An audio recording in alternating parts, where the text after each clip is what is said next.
et bienvenue dans ce nouvel épisode d'En voiture Simone. J'espère que vous allez bien. Aujourd'hui, on se retrouve avec Trévis de l'association POW, Protect Our Winter. Vous m'excuserez de mon accent. Aujourd'hui, on parle majoritairement d'environnement et des associations. Je vous laisse tout de suite avec la présentation de Trévis. Donc je m'appelle Trévis Pelou, je suis bourguignon et je suis responsable éditorial donc de l'ONG Protect Our Winters France. Je sais pas ce que tu veux de plus comme info. J'ai 27 ans dans 2 jours. Ok, donc très proche. Ça va faire 3 ans que je suis chez Po. Ok, trop chouette.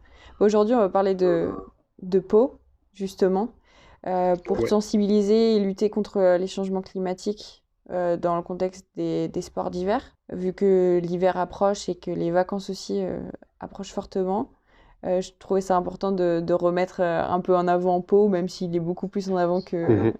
que le podcast. Du coup, je voulais commencer par te demander, est-ce que tu pouvais nous parler de l'objectif principal de Pau et de son histoire? Ouais.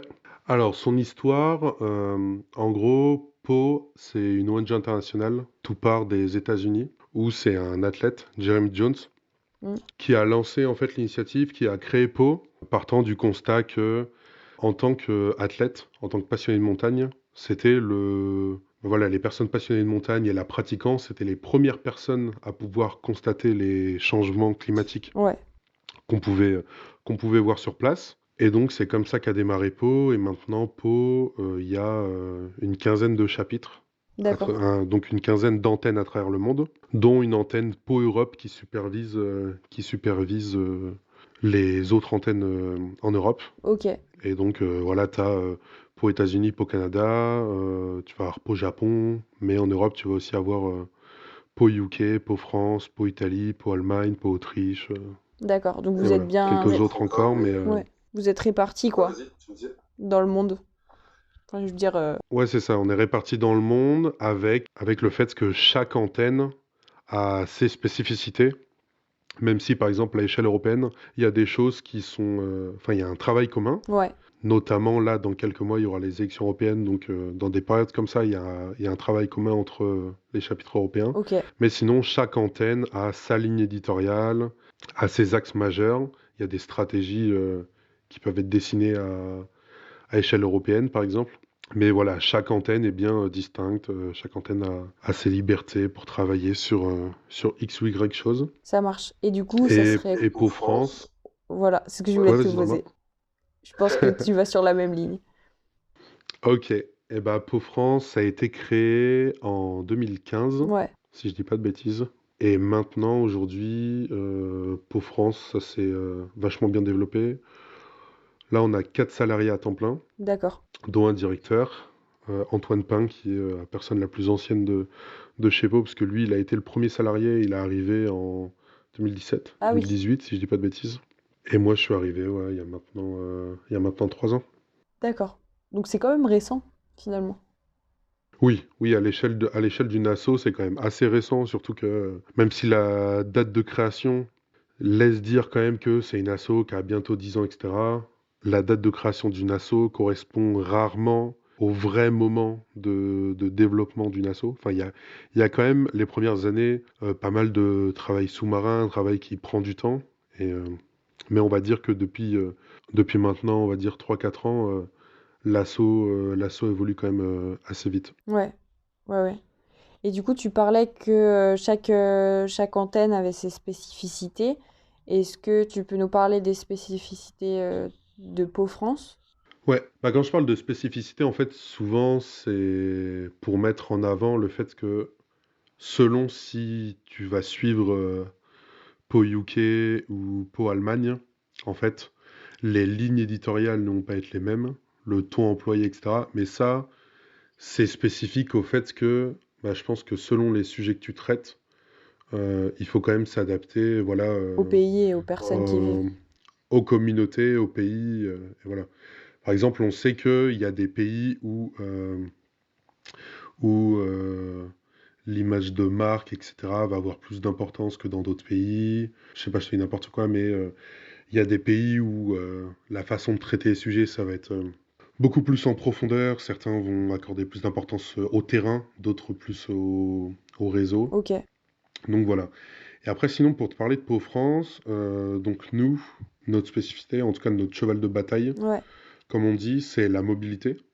C'est-à-dire que c'est vraiment le transport qui est le sujet sur lequel on travaille, pour différentes raisons, dont notamment le fait que le transport, c'est le principal secteur à la fois donc responsable des émissions de gaz à effet de serre en France, mais il est encore plus responsable, en tout cas loin dans le classement, à l'échelle de la montagne, ce qu'on dit grosso modo que plus de la moitié des émissions d'une gaz à effet de serre, plus de la moitié des émissions de gaz à effet de serre attribuées à une station de ski, c'est le transport, d'accord. que ce soit les locaux ou les touristes.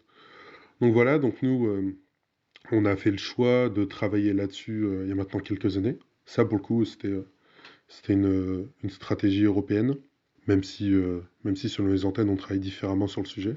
Et sinon, je crois que tout à l'heure, j'ai omis un aspect de ta question qui était quelle était l'essence de Pau au-delà de l'historique. L'essence de Pau, c'est d'utiliser en fait la passion, d'utiliser l'amour, l'attrait, l'intérêt que les gens peuvent avoir pour la montagne comme une porte d'entrée dans l'engagement climatique. Ok, Ce qu'on constate, c'est que, enfin, clairement, sur le sujet de l'écologie, il y a 1000 sujets sur lesquels agir, il y a 1000 façons d'agir. Et en fait, le principal, c'est surtout que il y a un maximum de personnes qui trouvent l'assaut qui va lui parler, les actions qui vont lui parler, etc. Donc nous, en fait, on a, de par, euh, voilà, l'essence de Pau à l'origine, il y a cette dimension montagne, et notre objectif, c'est de dire, bah, il y a plein de personnes qui vont à la montagne, qui aiment ça, que ce soit des personnes qui y vivent, que ce soit des personnes qui y vont souvent, que ce soit des personnes qui y vont même qu'une fois tous les 3 ans. En France, il y a quand même beaucoup de personnes qui aiment la montagne. Il y a beaucoup de personnes qui pratiquent différentes activités. Et nous, notre discours, c'est de dire, eh ben, si vous appréciez ça, si vous êtes capable de mettre de l'énergie pour aller skier, pour aller faire du trail, pour aller faire du vélo en montagne, etc., nous, on veut utiliser cette passion que vous avez comme, comme une porte d'entrée, quelque chose qui va venir vous parler, qui va vous amener vers différents sujets autour de l'engagement climatique. ok. Et comment ils peuvent contribuer à la lutte contre les changements climatiques, d'une certaine manière, et de la préservation de l'environnement? Comment vous les touchez pour que Bah, ça vous soit favorable aussi? c'est-à-dire que ça nous soit favorable. Bah, je veux dire, pour que ça soit favorable en votre cause. Ouais, je vois. Il y a plein de façons de faire. Nous, notre discours, donc, par rapport au fait que notre cheval de bataille, c'est la mobilité, notre discours, il tourne autour, évidemment, du transport. Ouais, bien sûr.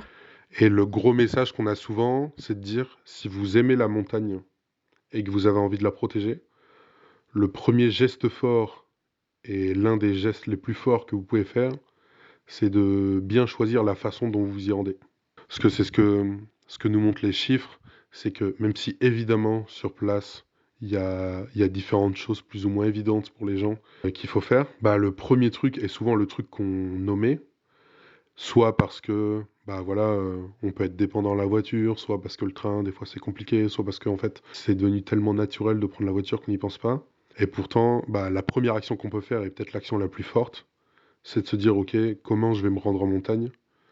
Parce que bah, si jamais on a fait 800 bornes en voiture, ou si on a fait venir des touristes étrangers en avion dans les stations, peu importe à quel point on est vertueux sur place, j'ai envie de dire que le mal, il est déjà pas mal fait. Ouais, carrément. Ouais, c'est trop Donc tard. nous, c'est souvent voilà, le premier grand axe qu'on explique. Après, voilà, selon les périodes de l'année, on va proposer différentes actions. On a un réseau de groupes locaux. En fait, on essaie d'encourager nos adhérents à se réunir donc, sur différents territoires où les gens peuvent communiquer à travers des groupes locaux sur WhatsApp, en Haute-Savoie, en Savoie, dans les Pyrénées, dans les Vosges, en Isère, etc. Et donc, on va proposer différentes actions durant l'année, que ce soit parfois pour sensibiliser, que ce soit parfois pour essayer d'avoir une implication à échelle systémique, à échelle politique. Mais voilà, ça dépend vraiment des moments durant l'année. Ça marche. Est-ce qu'il y a d'autres défis environnementaux auxquels la montagne est confrontée? Parce que là, tu parlais des transports, mais je suppose qu'il y a aussi d'autres défis. Est-ce que vous êtes un peu sur d'autres fronts ou non, vraiment, vous restez complètement axé sur le transport? Euh, On travaille en parallèle sur certains sujets, on commence à tendre vers le fait de travailler sur d'autres sujets. C'est récent? Oui, c'est récent. Après, des fois, on va avoir des prises de position sur certains sujets qui sont pas liés au transport. Mais voilà, on va donner notre avis parce qu'on en a un, parce qu'on a quand même un œil. Ouais. Mais c'est pas sur ça qu'on mène des actions au quotidien. Je vais te donner un exemple. Quand sur le plateau de Beauregard, à la Clusaz, voilà, il y a une ZAD qui se construit, etc. On va donner notre avis sur la situation, même si nous, notre sujet au quotidien, c'est pas les retenues collinaires ou selon un autre sujet, ça va pas être la neige artificielle ou nos axes d'action, ça va pas être la désobéissance civile. Mais voilà, on reste une ONG avec une communauté et quand il y a des choses aussi importantes qui se passent chez nous, eh ben on essaie d'avoir un œil le plus aguerri possible dessus. Mais après, il y a évidemment plein d'autres sujets. Il y a plein d'enjeux autour de la montagne, que ce soit donc autour de l'enneigement, que ce soit autour de l'artificialisation. Tu vas avoir des enjeux autour du textile, qui est un sujet sur lequel on va commencer à se pencher sérieusement. Donc voilà, il y a plein de choses. Mais nous, tu vois, tout à l'heure, j'avais commencé à parler des raisons qui faisaient que on avait choisi la mobilité comme axe de travail. L'une de ces raisons, autre son importance accrue, bah, c'est le fait que va y avoir d'autres acteurs de la montagne qui vont travailler sur d'autres sujets. Et en fait, étant donné qu'il n'y a pas 150 ONG à la montagne, Ça se complète. euh, nous on voit, ouais, nous on voit peu d'intérêt à se dire, ok, bon bah c'est ce truc-là qui marche le mieux, on va aller travailler là-dessus, alors que d'autres personnes travaillent dessus. En fait, je pense qu'on manque déjà de ressources pour arriver à être aussi efficace qu'on le voudrait sur l'ensemble des sujets. C'est pas pour aller travailler sur des sujets sur lesquels d'autres personnes travaillent déjà. Donc, donc c'est aussi cette idée que, bah en fait, les différentes assos, elles doivent se rejoindre. Parfois, elles doivent collaborer selon les sujets, mais elles doivent surtout pas se marcher sur les plates-bandes les uns les autres. Ouais, vous êtes dans le même bateau, donc ça serait un peu bête de se marcher dessus, quoi. Clairement. Ok.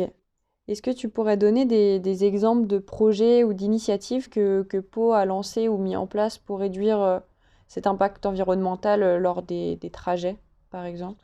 Ouais, le truc très concret qui est arrivé très récemment, c'est que on a travaillé avec différents partenaires pour avoir un outil sur notre site qui puisse faciliter la réservation multimodale de moyens de transport pour venir dans l'ensemble des stations en Savoie et en Haute-Savoie.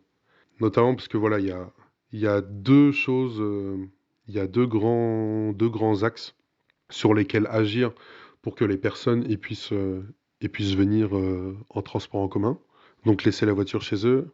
Il y a évidemment toute la partie pas assez de transport, tarification, etc. Mais il y a aussi il y a une partie information. Typiquement, ça peut souvent être compliqué. Enfin, ce qui effraie beaucoup de gens dans le fait de venir en transport en montagne, c'est la question du dernier kilomètre. Se dire, ok, bon bah, je suis venu de X ville jusqu'à telle gare, mais maintenant comment je fais telle gare à telle station? Et en fait, il y a un enjeu à rendre l'information accessible concernant les navettes sur place, Ouais, parce que les ça bus qui existe. peuvent exister, etc. Donc ça c'est un truc qui est arrivé récemment sur notre site, un outil sur lequel on a travaillé un certain temps, avec des partenaires qui nous ont énormément aidés et ont permis ça. Après, quel autre exemple récent je peux te donner? Dans une autre mesure, parce que oui, donner l'information, c'est bien, mais nous, ce qu'on explique souvent, c'est que on ne veut pas être dans une démarche où on explique aux gens que, en fait, c'est simple de prendre les transports, il suffit de faire ci, il suffit de faire ça. On veut pas faire un déni de réalité.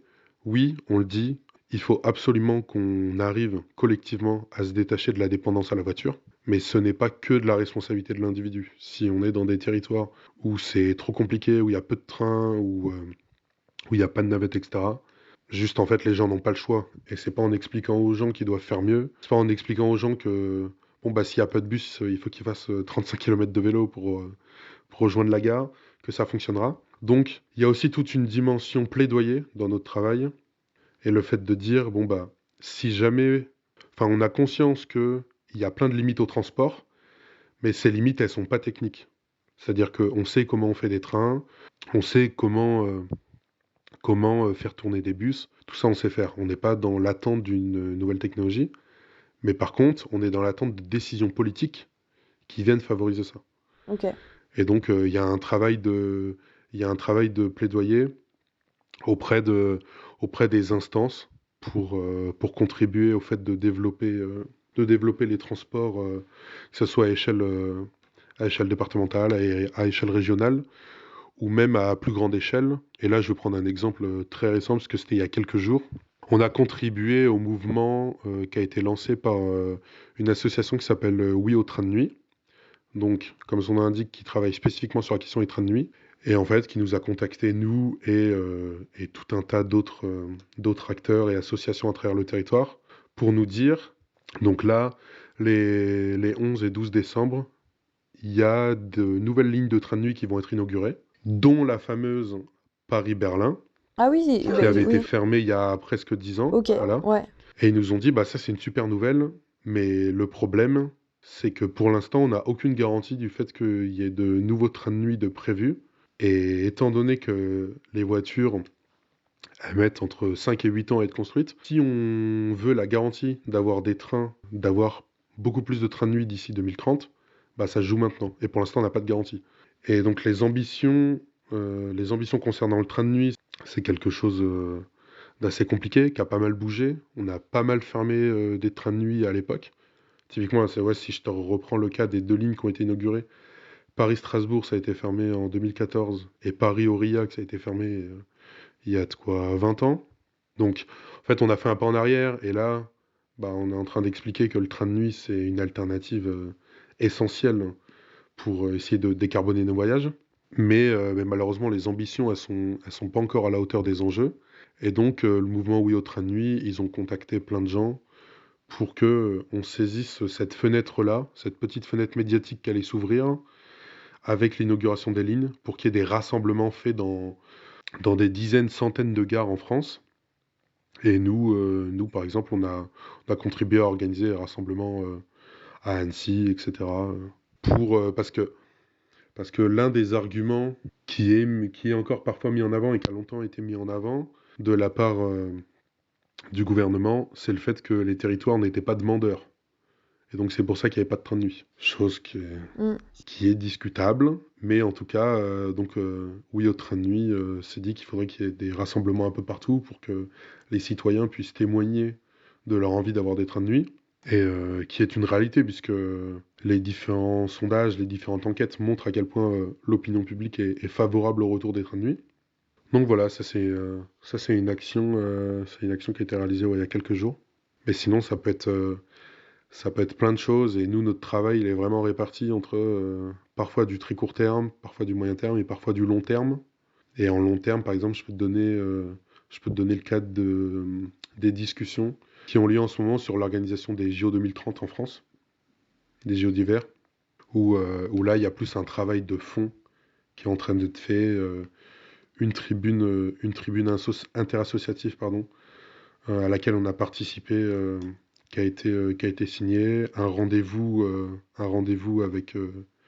avec l'Élysée qui a été fait pour discuter de tout ça. Donc, mais là, on est sur un travail plus long terme. Ouais, complètement. Et il faut prendre de l'avance sur des événements pareils aussi, pour pouvoir ensuite mettre en avant tout ce que vous voulez rendre plus accessible, quoi. Ouais, bah, il faut d'autant plus prendre de l'avance sur un événement comme celui-là qui demande des années d'organisation pour s'assurer que un débat peut avoir lieu entre des personnes qui pensent que c'est bien qu'on organise ces JO et que de toute façon les JO doivent avoir lieu et des personnes qui pensent que ne devrait plus y avoir de JO. Ouais, Donc un débat peut avoir lieu, mais en tout cas nous ce qu'on pense c'est que quoi qu'il arrive, ces JO ils vont avoir lieu. Et si ces JO vont avoir lieu, étant donné que là on est près de 7 ans avant, on doit tout de suite mettre sur la table les conditions qui, nous paraissent essentielles pour qu'on puisse organiser des JO qui, pour reprendre approximativement les mots qui ont été donnés par le gouvernement, des JO qui seraient...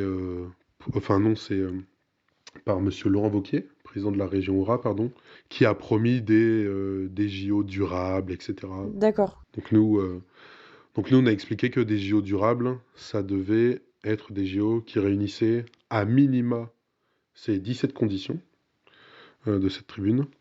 Et comme souvent, en fait, sur les événements, quand il y a des actions, bah, on entend souvent oui, mais pourquoi vous n'avez pas agi avant? Fallait vous poser la question avant, maintenant que l'événement est en ce moment ou va avoir lieu, c'est plus le moment.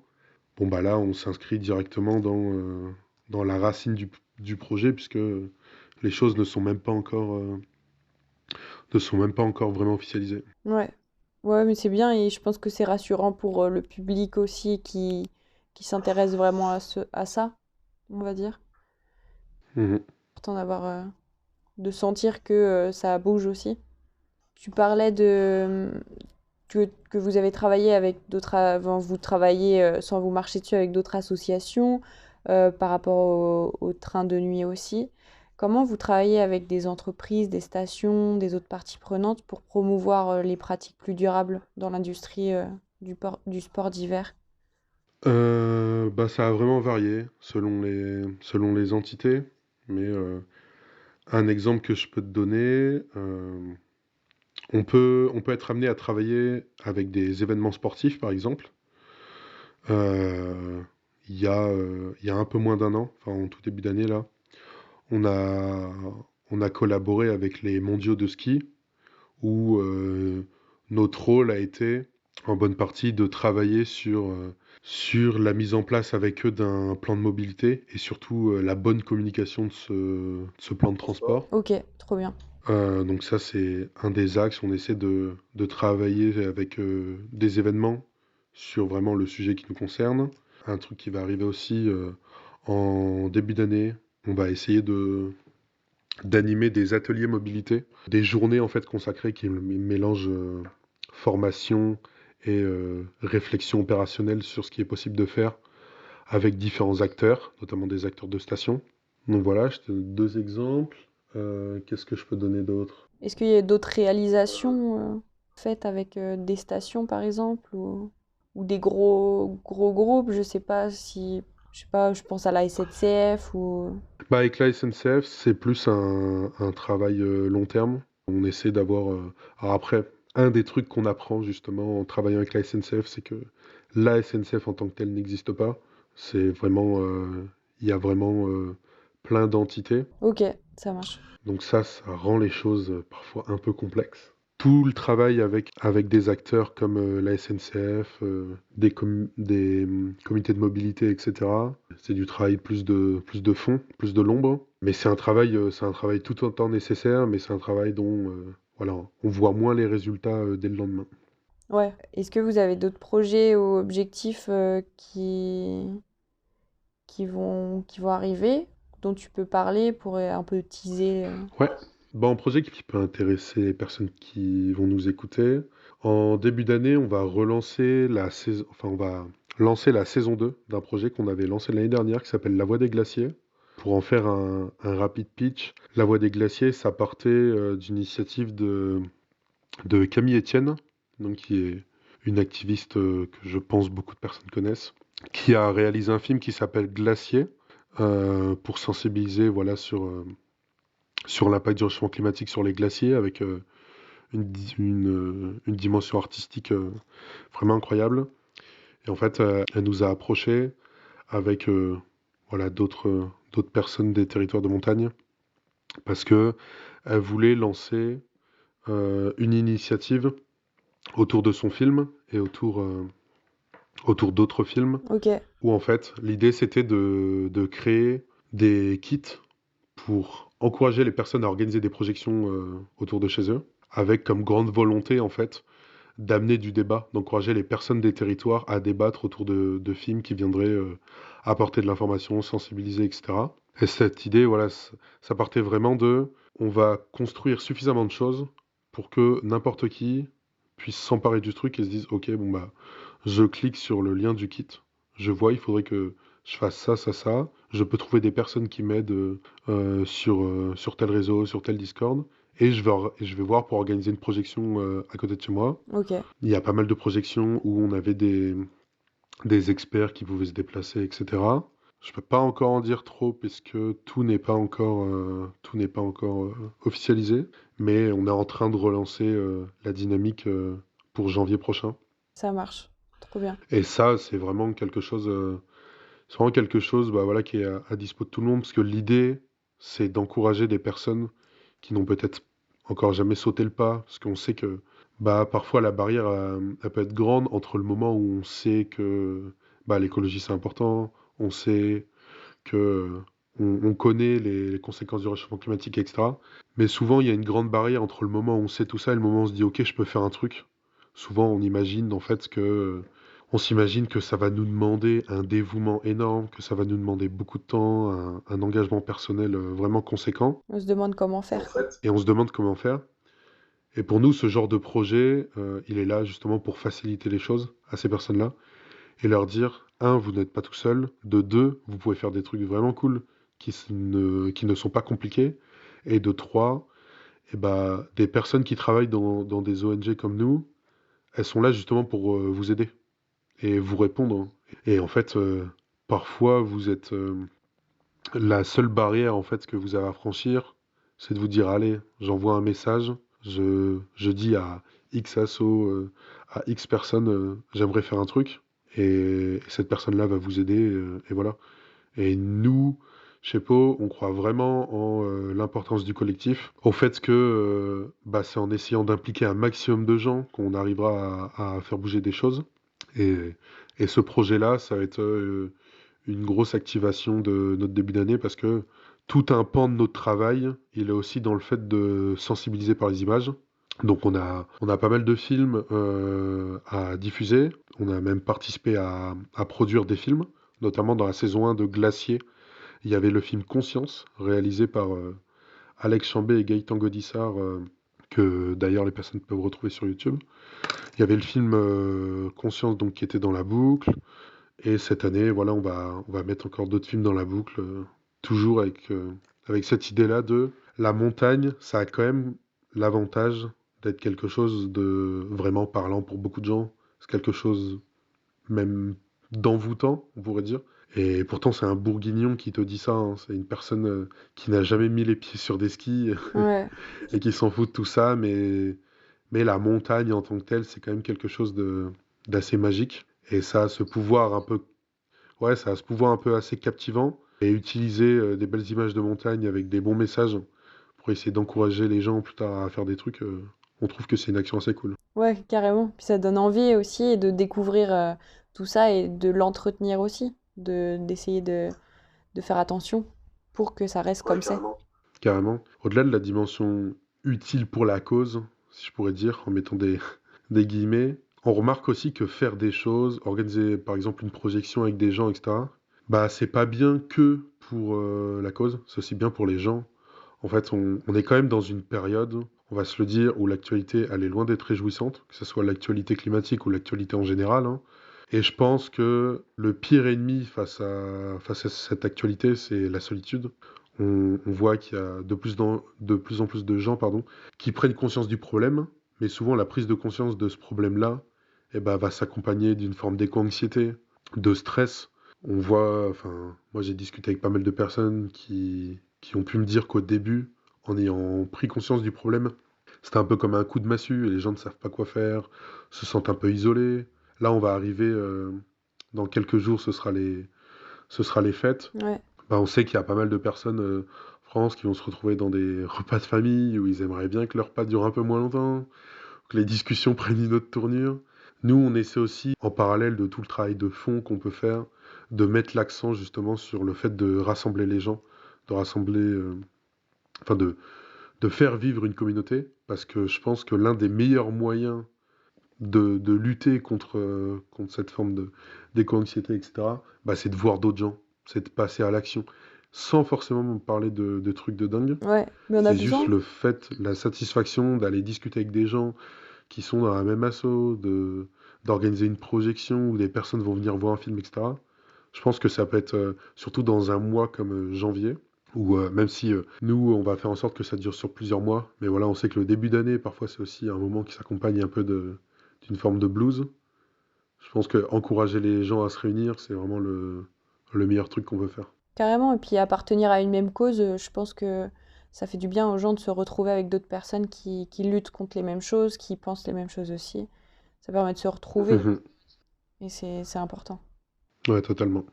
Comment les auditeurs et du coup toutes les personnes qui sont déjà engagées auprès de Pau, elles s'impliquent dans cette cause ou comment les personnes pourraient s'impliquer dans cette cause dans Pau? Parce qu'on n'en a pas trop parlé, mais il y a beaucoup de bénévoles du coup. Ouais, nous, en ce moment, donc, la, la plupart des bénévoles, en fait, ils nous permettent enfin, d'organiser ou de nous aider à organiser des choses sur le terrain. Donc, ça va être des événements, des projections, être présent sur des festivals, etc. Ok, Après, là, on est en train de retravailler, parce que on a des nouvelles recrues chez Pau qui arrivent avec des idées toutes fraîches, etc. Et on est en train de retravailler sur comment on arrive aussi à impliquer des personnes à distance. Donc voilà, c'est un travail qui est en train de se construire, mais voilà, juste en étant dispo pour participer à différents événements. Là, à part la Voie des Glaciers, je peux pas tellement parler d'autres choses, parce qu'il y a d'autres choses qui vont arriver, mais pas forcément des choses sur lesquelles je peux donner des infos opérationnelles, etc. Mais s'il y a une personne, s'il y a des personnes qui nous écoutent mm, et pour qui la montagne, ça peut un peu parler, même de loin, et que ça intéresse, le premier truc que je peux conseiller, c'est bah voilà, un truc habituel, nous suivre sur les réseaux. Instagram, c'est le réseau sur lequel on est le plus actif. Puis en plus, nous, voilà, on met pas mal l'accent sur l'image, etc. Donc Insta, c'est notre réseau phare. Et sinon, un site internet où ils peuvent suivre notre newsletter et ils seront au courant de tous les trucs qui arriveront en janvier. ouais, et plus tard du coup. Et en début d'année, il devrait y avoir pas mal de trucs parce que même si on a du travail toute l'année, il n'empêche que bah, voilà, l'hiver, de par notre nature, c'est quand même une période assez forte où on devrait pas s'ennuyer. Ouais, tant mieux alors. J'espère que ça pourra inspirer des auditeurs à aller voir ce que vous faites et pourquoi pas s'engager aussi dans cette cause. Je voulais te demander en quoi le modèle ça peut inspirer en fait d'autres organisations pour adopter pardon, des approches plus durables et similaires peut-être pour communiquer sur l'environnement et le fait qu'il faut que on en fasse, enfin on fasse attention à tout ça. Le modèle, tu disais? Ouais, C'est-à-dire? le modèle d'association, de bénévolat, mais aussi Ok. ce modèle en- que vous avez enfin, je veux dire pour la nature, cette image environnementale que vous avez. En gros, comment, comment le rôle que nous, on a, ça peut inspirer d'autres entités? Exactement. Je sais pas dans quelle mesure nous, on a vocation à inspirer d'autres entités, au sens d'autres entités associatives. Et autrement, et d'autres personnes, sans parler d'entité, mais d'autres. Comment votre modèle il peut inspirer d'autres personnes, on va dire, pour que ça soit un peu plus large. Je sais pas tant si c'est notre modèle qui peut inspirer, mais plutôt nos messages. C'est vrai que tu me dis si jamais je réponds à côté, si j'ai pas bien compris ta question, mais au sens entité, moi je pense pas, tu vois, que par exemple, si quelqu'un demain voulait se lancer dans le fait de construire une asso, faudrait qu'il s'inspire de notre modèle à nous. Je pense plutôt que si demain des assos doivent voir le jour, elles doivent avoir une identité, un message, etc., qui ne soit pas déjà présent. Parce que moi, ouais, parce que je suis convaincu en fait que par exemple, Pau France, ça va parler peut-être à, je sais pas, une poignée de personnes qui vont nous écouter et pas du tout aux autres. Et il y aura peut-être d'autres assos qui vont se créer ou qui sont déjà là, qui vont totalement parler à d'autres personnes et pas du tout à la majorité. Mais parce que, en fait, voilà, même si on sait qu'il faut agir sur tout, même si on sait que tous les sujets sont importants, bah, il n'empêche que les journées font 24 heures. Euh, Au-delà du temps qu'on a de dispo physiquement, bah, il y a des questions de disponibilité mentale, etc. Et que dans tout ça, bah, pour arriver à dégager du temps pour une asso, etc., dégager du temps pour se renseigner, bah, il faut que ça soit quelque chose qui nous parle en fait.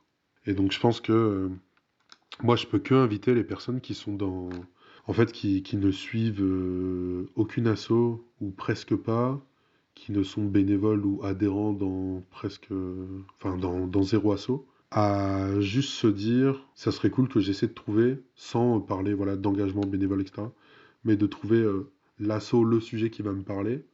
Parce que, par contre, le truc sur lequel je suis convaincu, c'est qu'aujourd'hui, on vit dans une situation où, pour que les choses bougent, ça doit passer que par, en fait, une émulsion collective.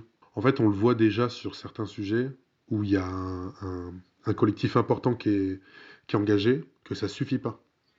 T'en parlais tout à l'heure par rapport au train où on attend que les gens se rassemblent pour en parler, pour ensuite changer les choses. Donc, Ouais, souvent, on peut, de l'extérieur, un peu avoir cette vision de, mais à quoi vraiment ça sert, les assos? Enfin, il y en a des milliers, et pourtant, il y a des choses qui bougent pas. Je répondrais qu'il y a des choses qui bougent. C'est juste que, bah, en fait, on ne le voit pas forcément.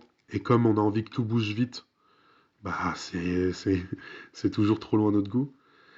Et le deuxième truc que je dirais, c'est que si les choses qui bougent pas aujourd'hui avec les assos en sont là, ce sera encore pire en fait le jour où il y aura plus d'assauts. Et je pense que le seul truc qu'on peut faire, nous on le voit sur un sujet aussi compliqué que le transport, qui prend du temps, où il y a des énormes enjeux économiques, etc. Il y a des énormes enjeux culturels, parce que la place de la voiture en France, c'est quelque chose de culturellement très important. La seule solution qu'on a, c'est qu'il y ait toujours plus de gens, qu'on continue de travailler encore et encore, en améliorant la façon de faire, en essayant d'être le plus efficace possible, et en acceptant le fait que bah, il y a plein de choses en fait qui bougeront pas. Typiquement, un des exemples qui moi m'a vraiment interpellé, ça fait quelques semaines quand même maintenant, c'est ce qui s'est passé avec l'A69. Je sais pas si tu as un peu suivi le sujet, mais, euh, mais en gros je vais te la faire en hyper rapide. La région Occitanie veut construire en fait une autoroute qui fait gagner X quelques minutes en fait sur un trajet, qui va notamment impliquer l'abattage d'un nombre d'arbres que je ne vais pas citer parce que je ne l'ai plus en tête et je ne vais pas donner de faux chiffres. Mais voilà. Mais en fait, au-delà du fait d'être pour ou contre, un des trucs les plus interpellants, c'est qu'il y a eu plusieurs avis scientifiques, il y a eu plusieurs tribunes, dont une dernière tribune avec 1200 scientifiques qui se réunissaient pour dire que c'était une mauvaise idée. Il y a des personnes qui sont mises en grève de la faim, etc., pour que vraiment il y ait une discussion et que les travaux soient arrêtés. Et le meilleur truc qui a été obtenu, c'est une pause de 2 jours pour qu'il y ait une discussion et c'est tout, et les travaux ne sont pas arrêtés. Et donc il y a deux façons de réagir à ça. La première, c'est de se dire, mais en fait, même quand il y a énormément de gens, bah ça bouge pas, donc on est perdu.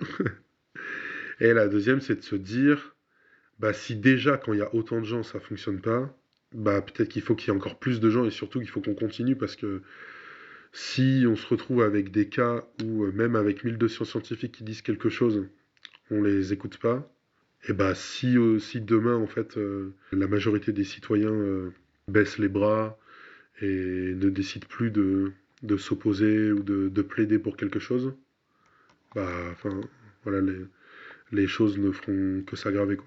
ouais, ça n'avancera plus. Donc ouais, par rapport à la question du modèle, parce que je, je me suis égaré, enfin, ouais, je me suis égaré, mais je me souviens de la question de base. Donc ouais, je suis pas sûr que nous, on soit un modèle en tant que tel pour d'autres entités. Mais après, par contre, voilà, nous, on est convaincus de notre message. On sait que c'est le bon. Notre message, il est que aujourd'hui, on sait scientifiquement que on doit réduire l'impact du transport en France, que ça passera par des alternatives comme le développement du ferroviaire, le développement du vélo, etc. Qu'il y a des solutions qui nous paraissent incontournables, comme la taxation du kérosène, parce qu'aujourd'hui, le fait que le moyen de transport le plus polluant du monde ne soit pas taxé, c'est quand même... voilà. Donc il y a des solutions en fait sur lesquelles on est sûr, nous, sur un sujet comme le transport. C'est très simple, on sort pas des trucs de notre chapeau, on lit juste les rapports du GIEC, on lit les rapports du Haut Conseil pour le climat, et on dit, bah en fait, les scientifiques nous disent que vraiment il faut faire ça, parce que sinon ça va être la catastrophe. Et voilà. Et après, bah, on essaie de retransmettre le message avec nos tons, avec nos images, de réfléchir à des solutions qui sont adaptées à nos territoires, tout ça. De faire en sorte que il y a peut-être une autre, enfin, c'est pas peut-être, il y en a plein d'autres assos qui vont travailler sur la mobilité, mais avec une autre ligne édito et tout ça. Et moi, j'ai envie de dire aux personnes qui nous écoutent, bah, si jamais, si c'est pas le message d'une asso A qui vous va, et bah peut-être qu'il y aura le message d'une asso B, d'une asso C. Mais en tout cas, les assos, elles ont besoin des gens et je pense que les gens ont besoin des assos. Ouais, c'est donnant-donnant. Ah ouais, ouais, je pense. Enfin, j'en suis même sûr. Les assos sans les gens, elles sont rien, littéralement. Parce que tu vois, on n'a pas parlé de financement, mais PO, c'est une ONG qui n'a pas de fonds publics. Nous, on reçoit pas d'argent de la part de la région, etc. C'est 100% financement privé, donc le financement, ça va être des appels à projets, ça va être du mécénat, mais ça va être en bonne partie le soutien des personnes qui vont adhérer à l'assaut. Et c'est pour ça que, voilà, souvent nous, on le dit, on le redit, on le re-redit. Pau, c'est sa communauté. Le jour où les gens ne voudront plus de Pau, eh ben on arrêtera. Et j'espère que ce jour-là, je pourrai arrêter en me disant entre guillemets, on a gagné, qu'on a fait suffisamment de travail pour que je puisse partir de Pau serein. J'aimerais même parfois me dire que en fait il me reste que quelques années parce que en vrai on n'est pas loin du but et que c'est plié. Je pense pas qu'on en soit là, mais sait-on jamais. Et ce jour-là, je chercherai un autre travail avec plaisir. Même si je suis très content de mon travail chez Pau, j'ai hâte d'arriver au jour où on pourra se dire que on a quand même fait bouger pas mal de choses. Complètement. Bah oui, c'est une fierté aussi de faire bouger les choses et dans un sens qui est positif pour la planète aussi, quoi. Eh ben, j'ai terminé, moi, avec toutes mes petites questions que j'avais. Je sais pas si tu voulais rajouter un message, un mot sur Pau ou pas forcément, sur toi, ce que tu as Ouais. envie. Je- Laisse-moi réfléchir 10 secondes. Est-ce qu'il y a un mot? Non, je pense que ce mot, je l'ai déjà dit, mais c'est redire aux gens que ils sont pas seuls, que toutes les personnes qui travaillent dans des assos, dans des ONG, toutes les personnes qui sont bénévoles, etc., on est tous passés à un moment donné de notre vie par une phase où on était un peu abattu, etc. Et ça arrive même encore de temps en temps, hein, même quand ils travaillent. En fait, il y a des fois, voilà, t'es déprimé par des nouvelles, t'es déprimé par telle ou telle déclaration, par telle ou telle actu. Mais se dire que ouais, les gens ne sont pas seuls, encourager les gens à se réunir. Encore une fois, quand je dis ça, ça fait vraiment le mec qui prêche sa paroisse à fond. Mais vraiment, j'encourage les gens à se réunir, même si c'est pas très repos. Essayez de vous réunir parce que je pense que c'est vraiment essentiel. Et puis bah quand vous avez un coup de mou, bah dites-vous que c'est passager et que c'est normal et qu'il y aura d'autres choses positives qui arriveront. Parce que malgré tout, même s'il y a, je pense qu'on pourrait parler 6 heures hein, sans que je m'arrête de trucs qui sont déprimants, et ben il y a quand même plein de trucs positifs qui se passent et même si ça avance pas assez vite, parce qu'on sait que bah en fait il y a des trucs qu'on fait maintenant, tu vois typiquement le train de nuit, on est tous contents que le Paris-Berlin arrive, mais en fait moi j'aurais préféré qu'il y ait une nouvelle ligne et que Paris-Berlin ne l'ait jamais fermé. Mais il n'empêche que ça reste positif, que ça réouvre. Donc tu vois, le verre, il est jamais plein, mais il est jamais totalement vide. C'est juste parfois une question d'humeur, parfois une question de... J'ai vu telle actu une journée où vraiment, putain, j'en avais pas besoin. Mais voilà, se dire, essayer de faire un peu le dos rond quand ça va pas et le reste du temps, le meilleur allié que vous pouvez avoir, c'est le fait d'en parler avec des gens, de rencontrer des personnes. Ouais, c'est le meilleur truc que je pourrais dire, je pense, pour conclure. Ok. Eh ben, c'est super. Je pense que c'est assez positif aussi pour terminer par ça. Il faut, ouais. Ouais, ouais, ouais, carrément. Il faut toujours trouver le positif. Et puis tu parlais du verre, mais c'est bien de le voir à moitié plein plutôt qu'à moitié vide, quoi. Donc, rapporter un peu de Ouais, c'est clair. positif. C'est clair. Et puis se dire que même quand il est pas à moitié plein, parce qu'en vrai, dans le verre, il y a quelques gouttes. Faut se dire que peut-être que dans un mois, il y en aura plus et qu'il y a quand même quelques gouttes. Il est jamais vide, quoi. Et voilà, exactement. Eh ben, merci pour ces belles paroles. Merci pour le partage de Pau, de son histoire, de tout ce que vous pouvez faire, de tous les défis, de votre rôle un peu au sein de... Bah, merci à toi. J'ai omis plein de trucs, notamment parce que voilà, la répartition des choses fait que je ne travaille pas sur tous les sujets, etc. Mais je peux que encourager les gens à venir nous découvrir. Euh, on essaie, malgré le... Même quand il y a des actus pas fun et tout, on essaie d'avoir une ligne édito assez engageante et assez cool, justement pour amener du positif, pour motiver, voilà. Donc je peux que encourager les gens à venir voir ce qu'on fait sur notre Insta, sur nos différents réseaux et sur notre site. Merci à tous d'avoir écouté cet épisode. Encore merci à Travis pour son temps, parce qu'il avait un planning très chargé et donc il nous a laissé le temps de présenter Poe au grand public, entre guillemets, en tout cas au public dans Voiture Simone. J'espère que l'épisode vous a plu. N'hésitez pas à mettre 5 étoiles sur la plateforme de podcast sur laquelle vous écoutez. Ce serait un grand plaisir et ça m'aide vraiment à avoir un peu plus de visibilité. Donc voilà, merci à vous et à très bientôt pour un nouvel épisode. Ciao! There's a window cheeky